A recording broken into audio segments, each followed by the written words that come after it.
एक स्पेसिफिसिटी, ये स्पेसिफिक होते हैं, एक ख़ास सबस्ट्रेट पे ही काम करेंगे, हर एंजाइम दूसरे सबस्ट्रेट पे काम नहीं करेगा।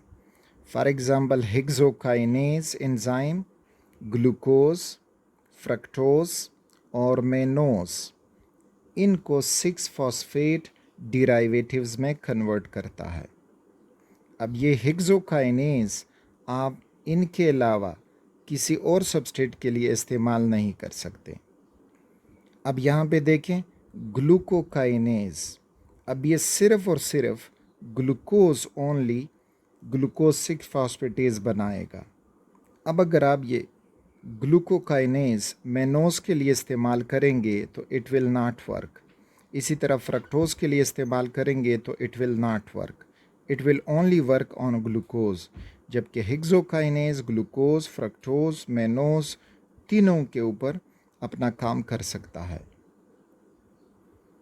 सेकंड जो प्रॉपर्टी है प्रोटीन इन नेचर, तो एंजाइम्स जो हैं दो हिस्सों से बने होते हैं।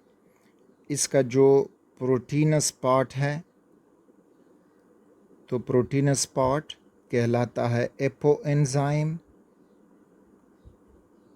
और ये होता है ऑर्गेनिक। इसका ये हिस्सा ज़रूर होना चाहिए। और दूसरा जो नॉन प्रोटीनस पार्ट है that is non proteins part, तो वो कहलाता है कोएंजाइम या कोफैक्टर। और अब ये ऑर्गेनिक भी हो सकता है, इनऑर्गेनिक आइंस भी हो सकते हैं या मेटालो ऑर्गेनिक भी हो सकता है। The next is reversible reactivity.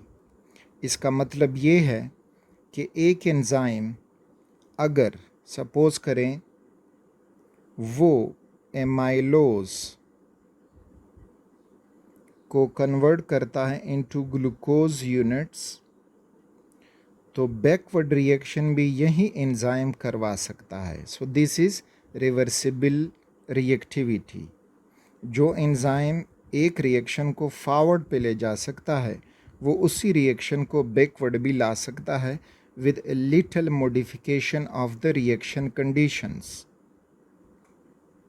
The next is isoenzyme.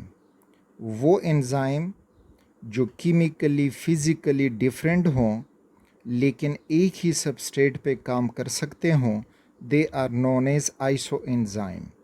For example pepsin और ट्रिप्सिन,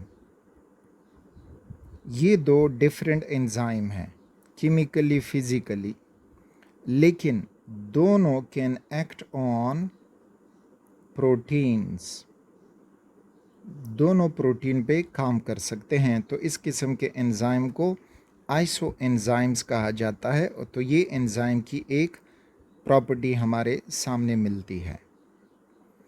नेक्स्ट जो है कुछ एंजाइम के नाम पूछे जा सकते हैं क्वेश्चंस में, स्पेशली डाइजेस्टिव एंजाइम्स। तो यहाँ पे कार्बोहाइड्रेट जो सबस्ट्रेट होंगे उस पे एमाइलोज, सक्रेज, आइसोमल्टेज, माल्टेज और लेक्टेज, ये कुछ एंजाइम हैं जो कार्बोहाइड्रेट को स्मॉलर यूनिट शुगर्स में हाइड्रोलाइज कर सकते हैं।